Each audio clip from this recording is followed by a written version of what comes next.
நான் பீத்து சிவப்பு வண்ணம் உங்கள் இரத்தத்திற்கு நல்ல பாசம். நான் முட்டைக்கோஸ் பச்சை வட்டம் விட்டமின் நிறைந்த ஆரோக்கியம். நான் கத்திரிக்காய் ஊதா நிறம் உங்கள் உடலுக்கு நல்ல பள்ளம். நான் தக்காளி சிவப்பும் சாறு உங்கள் தோலுக்கு நல்ல ஒரு சாறு. நான் கூடை மிளகாய் மஞ்சள் நிறம் விட்டமின் சி கொடுக்கும் தரம். நான் வெங்காயத்தண்டு நீளமான உங்கள் செரிமானம் நல்லதாக்கும் வல்லவன்.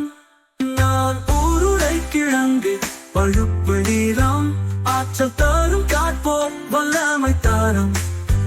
நான் அஸ்பாரகஸ் பச்சை உயரம் உங்கள் உடல் நலம் காக்கும் உறுதி சீனம். காய்கறிகள் எல்லாம் லாந்த நண்பர்கள் நாம் தினமும் சாப்பிட வேண்டும். சந்தோஷங்கள்